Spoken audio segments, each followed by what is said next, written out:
जय हिंद। अभ्यास online class के इस नए वीडियो में मैं कृष्णा आप सभी का स्वागत करता हूं। दोस्तों आज का वीडियो बहुत ही महत्वपूर्ण होने वाला है और हम प्रिपरेशन स्टार्ट कर दी हैं। दोस्तों छत्तीसगढ़ व्यावसायिक परीक्षा मंडल अर्थात व्यापम की ओर से एग्जाम होने वाला है छात्रावास अधीक्षक के लिए। तो दोस्तों लगातार प्रिपरेशन हम कर रहेंगे। अब मैथ्स का ट्रिक क्वेश्चन को सॉल्व करके और मैथ्स के सवाल यहाँ से प्रश्न आने वाले हैं। दोस्तों तो वीडियो पर बने रहिए। मैथ्स के क्लास के ये पहला नंबर का पार्ट है और लगातार सभी टॉपिक को हम धीरे धीरे करके कवर करने वाले हैं। तो देख सकते हैं आप मैथ्स को सॉल्व करने का चुटकियों में आसान तरीका जानना है दोस्तों, बिल्कुल चैनल के साथ जुड़े रहिए और चैनल को सब्सक्राइब नहीं किए हो जरूर सब्सक्राइब करके नोटिफिकेशन बेल आता है जरूर ऑन कर लीजिए। तो चलिए एक एक करके सभी प्रश्नों को देखते हैं। अगर दोस्तों प्रश्न अगर आपसे बनता है तो बिल्कुल वीडियो को पॉज कर दीजिए और खुद से बनाने की कोशिश कीजिए और कमेंट बॉक्स में ज़रूर आंसर दीजिए, ठीक है। और नहीं बनता है तो मैं तो इसका ट्रिक बता ही रहा हूँ, क्वेश्चन को किस तरीके से सॉल्व करना है, ठीक है। तो चलिए दोस्तों एक एक करके सभी प्रश्नों को देखते हैं। सबसे पहला प्रश्न हम देखते हैं। प्रश्न दिया हुआ है कि एक विक्रेता जो है फल विक्रेता 24 आम पर एक आम मुफ्त देता है। वह ग्राहक को छूट प्रदान करता है, अर्थात ग्राहक को कितना प्रतिशत का छूट दे रहा है। ऑप्शन दिया है दोस्तों 12%, 4%, 1% या फिर 4 सही 1/6%। तो आप समझ सकते हैं दोस्तों कि प्रश्न कितना सरल दिख रहा है, लेकिन आप उसको बनाओगे कैसे तो ये भी आपको पता होना चाहिए। प्रतिशत से रिलेटेड प्रश्न है, ठीक है, प्रतिशत से टॉपिक है, प्रश्न वहां से आता है, ठीक है। तो देखिए एक फल विक्रेता क्या कर रहा है, 24 आम जब बेचता है मतलब देता है तो उसके साथ एक आम उसको मुफ्त देता है। मतलब वो कुल कितना आम कस्टमर को दे रहा है दोस्तों, तो 24 धन 1 बराबर कितना हो जाएगा दोस्तों, 25 आम वो दे रहा है, ठीक है। तो 25 आम में से वो कितना आम दे रहा है दोस्तों, मुफ्त में एक आम क्या कर रहा है, वो मुफ्त में दे रहा है, ठीक है। तो इसके लिए सिंपल सा है दोस्तों, कितना आम मुफ्त दे रहा है, एक आम जो है वो मुफ्त दे रहा है और कितने आम पर दे रहा है, तो 25 आम पर दे रहा है यार, ठीक है। और हमको प्रतिशत निकालना है तो गुणा क्या कर देंगे, 100 कर देंगे, तो हमारा जो है लाभ प्रतिशत जो है निकल जाएगा। तो 25 एकम 25, 25 चौक हो जाएगा 100 और 1 गुणा 4 मतलब क्या हो जाएगा दोस्तों, 1 गुणा 4 इक्वल टू हो जाएगा 4%, ठीक है। तो 4% इसके लिए दोस्तों करेक्ट आंसर हो जाएगा। हमको देखने को मिल रहा है ऑप्शन नंबर बी में 4%, तो बी इसके लिए करेक्ट आंसर हो जाएगा, अर्थात ग्राहक को वो 4% मुफ्त दे रहा है। इसको और आसान तरीके से समझ सकते हैं दोस्तों।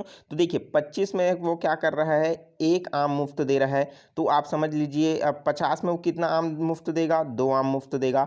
75 जो हो जाएगा तो उसमें कितना आम मुफ्त देगा, 3 आम मुफ्त देगा। और दोस्तों अगर उसके बाद हो जाएगा ये 100, तो 100 में दोस्तों वो कितना आम मुफ्त देगा, 4 आम मुफ्त देगा। और प्रतिशत भी 100 होता है और प्रतिशत में दोस्तों ये 4 जो है वो मुफ्त दे रहे हैं, मतलब कितना प्रतिशत की छूट दे रहा है, वो 4% का क्या कर रहा है, ग्राहक को छूट प्रदान कर रहा है। तो सिंपल सा ही इस तरीके से भी निकाल सकते हैं। और प्रश्न और भी घुमावदार होगा तो दोस्तों बिल्कुल आप प्रैक्टिस करते रहिए, चैनल के साथ जुड़े रहिए, और भी कठिन कठिन सवाल मैं लेकर के आने वाला हूं, ठीक है। तो बिल्कुल चलिए देखते हैं दोस्तों नेक्स्ट क्वेश्चन। अगर आपसे बनता है दोस्तों तो बिल्कुल कमेंट करके जरूर जवाब दीजिएगा, ठीक है। चलिए देखते हैं प्रश्न क्या बोल रहा है कि एक यदि 10 आदमी या 18 लड़के किसी काम को 15 दिन में करते हैं तो 25 आदमी और 15 लड़के उससे दुगने काम को कितने दिनों में करेंगे।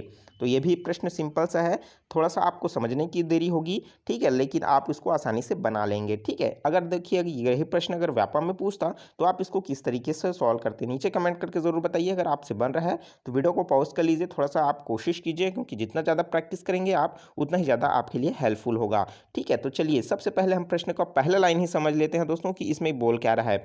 तो इसमें बोल रहा है कि दोस्तों 10 आदमी या 18 लड़के किसी काम को 15 दिन में करते हैं। मतलब दोस्तों या फिर दोस्तों जो आदमी है 10 आदमी जो है वो 18 लड़के के बराबर है, जो 18 लड़के के 18 बॉयज़ के बराबर हैं, जो उस काम को कितने दिन में कर देते हैं दोस्तों, 15 दिनों में कर देते हैं। कितने दिनों में कर देते हैं, 15 दिनों में कर देते हैं। मतलब जो 15 आदमी है वो 18 लड़कों के बराबर है, ठीक है। यहाँ तक आपको समझ आ गया। या फिर 18 लड़के जो हैं वो 10 आदमी के बराबर हैं।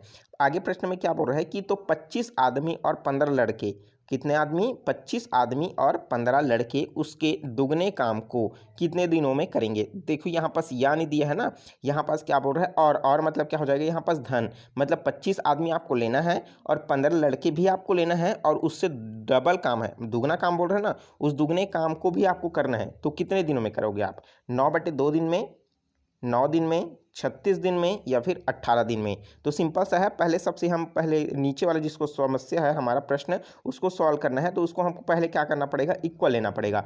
25 आदमी बोल रहा है और 15 लड़के। तो सबसे पहले देखिए यहाँ पास है 10 आदमी और जो है 18 लड़के के बराबर है। तो इसको और थोड़ा सा छोटा कर देते हैं। अगर मैं इसको क्या कर दूँ, 5 आदमी कर देता हूँ तो ये मेरे लिए कितने लड़के के बराबर हो जाएगा, 9 दूनी 18। मतलब दोस्तों ये 9 लड़के के बराबर हो जाएगा। ठीक है, तो यहाँ पास हम लड़के लड़के हैं उसको पहले इक्वल कर लेते हैं। तो देखिए 5 आदमी जो है दोस्तों उसमें कितने लड़के आ रहे हैं, 9 लड़के आ रहे हैं। तो मेरे पास कितने आदमी है दोस्तों, 25 आदमी है। तो 25 आदमी जो है दोस्तों वो कितना हो जाएगा, तो 25 है ना, तो 5 में 25 हो रहा है। तो यहाँ पास क्या हो जाएगा, 9 पंचे 45। तो कितने लड़के हो जाएंगे, 45 बॉयज़ हो जाएंगे। ठीक है, उसी तरीके से देखिए यहाँ पास मेरे पास है पहले से ही 15 लड़के हैं। कितने लड़के हैं दोस्तों, 15 लड़के। तो यहाँ पास 15 लड़के जो हैं उसको मैं फिर से जोड़ दूंगा। ठीक है, 15 बॉयज़ को फिर से जोड़ दूंगा तो 45 और 15 कितना हो जाएगा दोस्तों, 60 बॉय हो जाएंगे। ठीक है, मतलब अगर मैं प्रश्न समझा दूं आपको तो 18 लड़के किसी काम को 15 दिनों में करते हैं तो 60 लड़के उसी काम को कितने दिनों में करेंगे। ठीक है, सिंपल सा है। तो मैंने जब भी इस तरीके का प्रश्न बताया है तो उसमें एक ही फॉर्मूला लगाया, वो है दोस्तों MDH बराबर क्या होता है, MDH, जहाँ पास M1 D1 H1, यहाँ पास M2 D2 H2। M क्या है, मेंबर, D मतलब है डे और H मतलब आवर। तो आवर का हमको तो ज़रूरत नहीं है, इस प्रश्न में दिया ही नहीं है तो इसको हम हटा देते हैं। तो M1 और D1 के मान की जगह हम क्या रखेंगे, लड़के को रखेंगे, 18 लड़के।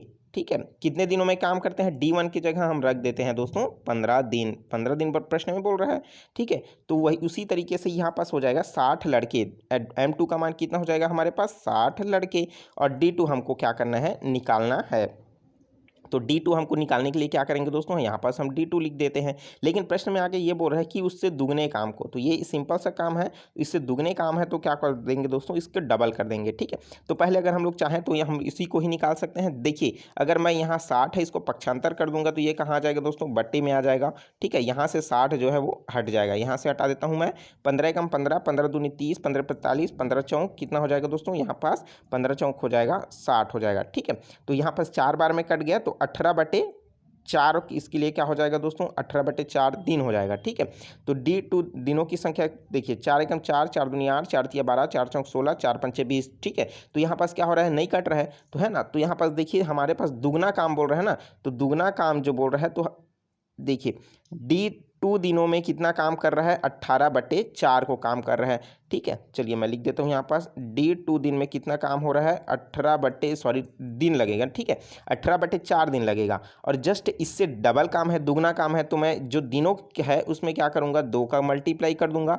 ठीक है, 2 का गुणा मैं कर दूंगा तो ये क्या हो जाएगा, जो काम है वो दुगना हो जाएगा। तो यहाँ पास फिर से काट दीजिए, 2 एकम 2, 2 दूनी 4। दोस्तों मैं इसमें 2 का गुणा क्यों किया, क्योंकि इसमें मुझे काम दुगना दिया गया है। ठीक है, तो यहाँ पास हो जाएगा। फिर उसके बाद मैं इसको क्या कर देता हूँ, फिर से काट देता हूँ। ठीक है, तो यहाँ पास 2 एकम 2 हो जाएगा और 2 नियम कितना हो जाएगा, 18। मतलब D2 दिनों की जो संख्या है, मान है, वो कितने दिन आया दोस्तों, 9 दिन।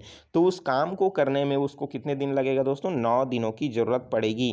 ठीक है, जब 60 लड़के उस काम को करेंगे तब। ठीक है, क्वेश्चन समझ आया और मैंने जो बताया वो अच्छी तरीके से आपको समझ आ चुका होगा। ठीक है, इसको मैं दोस्तों आपको एक बार फिर से एक्सप्लेन कर देता हूँ ताकि अच्छे से और भी आपका क्लियर हो सके। देखिए स्टार्टिंग में बोल रहा है दोस्तों 10 आदमी 18 लड़के। तो ये दोनों को मैं अगर इक्वल कर देता हूँ, 10 आदमी और 18 लड़के, तो वो हो जाएगा 5 लड़के आदमी और 9 लड़के के बराबर हो जाएगा। और प्रश्न में मुझे बोला गया है कि 25 आदमी और 15 लड़के बोला है। तो पहले आदमी है उसको मैं किस में कन्वर्ट कर दिया दोस्तों, लड़के में कन्वर्ट कर दिया।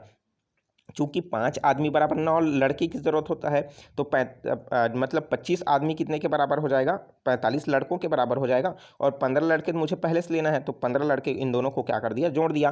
तो और प्रश्न के अकॉर्डिंग हम क्या कर देते हैं, 18 लड़के जो है 15 दिन काम करते हैं। तो दोस्तों 60 जो लड़के हैं वो उसी काम को कितने दिनों में करेंगे, उसी काम को कितने दिनों में करने के लिए मैंने इधर पक्षांतर कर दिया। और चूंकि दुगना काम है तो मैंने उस दिन में 2 से मल्टीप्लाई कर दिया। तो हमारा D2 दिन का मान आ गया, कितना आया, 9 आया। तो 9 हमको कौन सा ऑप्शन में देखने को मिल रहा है, ऑप्शन नंबर बी में देखने को मिल रहा है। तो बी ऑप्शन इसके लिए क्या हो जाएगा, करेक्ट आंसर हो जाएगा। तो मैं उम्मीद करता हूँ इस तरीके का प्रश्न जब भी पूछा जाएगा आप आसानी से ज़रूर सॉल्व कर पाएंगे। ठीक है, चलिए देखते हैं दोस्तों नेक्स्ट क्वेश्चन। नेक्स्ट क्वेश्चन भी बहुत ही कठिन दिख रहा है लेकिन है सरल। बहुत सारे कैंडिडेट इसको छोड़ देते हैं कि ये किस तरीके से बनेगा, भाई किस तरीके से बनेगा, थोड़ा सा प्रयास कीजिए, आसानी से बन जाएगा। ठीक है, प्रश्न क्या बोल रहा है कि यदि किसी संख्या को 361 से विभाजित किया जाता है तो शेष फल 47 रहता है। यदि उसी संख्या को 19 से विभाजित किया जाए तो शेष फल कितना होगा। तो भाई उसी संख्या को मैं क्या कर देता हूँ, 19 से विभाजित कर देता हूँ, तो वो संख्या क्या बचेगी। ठीक है, उसका शेष फल क्या बचेगा हमको बताना है। तो सिंपल सा है, तो पहले मेरे पास जो संख्या दिया है वो 361 है, उसको मैं किसी संख्या से भाग दिया तो उस समय दोस्तों भागफल जो भी आया, लेकिन उसका शेष फल जो है मुझे प्रश्न के अकॉर्डिंग कितना मिल रहा है दोस्तों, 47 मिल रहा है। प्रश्न में दिया है ना 47 रहता है। उसी संख्या को मैं क्या कर देता हूँ, 19 से डिवाइड कर देता हूँ। किसको दोस्तों, तो सॉरी प्रश्न में वो क्या हो जाएगा, अपोजिट हो जाएगा। ठीक है, मतलब एक संख्या है उसको मैं किससे डिवाइड किया, 361 से डिवाइड किया, तब मुझे शेष फल जो है वो कितना मिला, वो मुझे मिला 47 मिला। ठीक है, तो उसी संख्या को मैं क्या कर देता हूँ दोस्तों, 19 से डिवाइड कर देता हूँ, तो मुझे शेष फल क्या मिलेगा, यही प्रश्न है ना। तो देखिए हमको प्रश्न जो है किस तरीके से निकालना है, उसके लिए शेषफल। तो यहाँ पास जब भी देखिए पहले तो इसको डिवाइड करके देख लीजिए दोस्तों कि डिवाइड होता है कि नहीं होता है। अगर दोस्तों 361 जो है 19 से पूरा पूरा डिवाइड हो जाएगा तो क्वेश्चन आसानी से बन जाएगा। तो 19 से कम 19 और 19 में कितना हो जाता है, 361 हो जाता है, मतलब 19 बार में कट रहा है। तो जब भी कट जाए तो हमको क्या करना है दोस्तों, जो जो शेष फल आया है ना उसी को ही भाग दे देना है 19 को। ठीक है, मतलब हमारे पास कितना दिया है, शेषफल आया 47, हम इसको भाग दे देंगे कितने से, 19 से ही भाग दे देंगे। तो 19 से कम 19, 19 दूनी कितना हो जाएगा, 2 बार में जाएगा, 19 दूनी हो जाएगा 38 और बचेगा दोस्तों हमारे पास शेषफल कितना, तो शेषफल हमारे पास बच जाएगा 9 बच जाएगा। ठीक है, तो इसके लिए दोस्तों आप देख सकते हैं बहुत ही सिंपल सा है, आसानी से आप इसको क्या कर सकते हैं दोस्तों, बना सकते हैं। ठीक है, तो 9 जो आया है ना दोस्तों वो क्या हो जाएगा, वह वही संख्या है जिसे हम क्या करेंगे, 19 से भाग देंगे तो शेषफल हमको कितना मिल जाएगा, 9 मिल जाएगा। तो 9 हमको कौन सा ऑप्शन में देखने को मिल रहा है, ऑप्शन नंबर सी में देखने को मिल रहा है। तो सी ऑप्शन इसके लिए क्या हो जाएगा, करेक्ट आंसर हो जाएगा। ठीक है, तो बहुत ही सिंपल सा प्रश्न था। इसी तरीके का प्रश्न व्यापम में भी पूछता है दोस्तों, और इससे थोड़ा सा टफ क्वेश्चन भी पूछने लगा है। ठीक है, उन्हीं तब धीरे धीरे अभी स्टार्टिंग है तो इसमें हम सरल प्रश्नों को देख रहे हैं, धीरे धीरे क्वेश्चन का लेवल मैं बढ़ाते जाऊँगा। और आपका कोई गणित के से संबंधित कोई सवाल है तो नीचे कमेंट बॉक्स में ज़रूर पूछ लीजिए दोस्तों प्रश्नों को सही, तो उसका पूरा आंसर मैं डिटेल में समझाने की कोशिश करूँगा। चैनल को सब्सक्राइब नहीं किया हो जरूर सब्सक्राइब करके नोटिफिकेशन बेल आता है ज़रूर ऑन कर लीजिए। और छात्रावास अधीक्षक की तैयारी का प्रथम चरण है दोस्तों, पहला वीडियो है, पहला वीडियो कैसा लगा कमेंट करके ज़रूर बताइए। वीडियो को अभी तक आपने लाइक नहीं किया जरूर लाइक कर दीजिए। प्लेलिस्ट में दोस्तों मैथ्स के ट्रिक भी हैं, रीजनिंग के ट्रिक्स हैं, और छात्रावास अधीक्षक के लिए कौन सा बुक आपके लिए बेस्ट होगा मैंने नीचे डिस्क्रिप्शन में लिंक दे रखा है मैथ्स के लिए, तो आप उसको ज़रूर देख लीजिए, उसको ज़रूर परचेस कीजिए, उसी से ही प्रिपरेशन कीजिए ताकि आप अच्छे नंबर ला सकेंगे। प्रतिदिन दोस्तों 4 से 5 जो है गणित जरूर बनाइए ताकि आप अच्छे नंबर ला सकेंगे। ठीक है, तो चलिए दोस्तों कोई भी डाउट है नीचे पूछिए। चलिए मिलते हैं नए वीडियो में नए जानकारी के साथ, तो मुझे दीजिए इजाजत, take care, all the best, जय हिंद।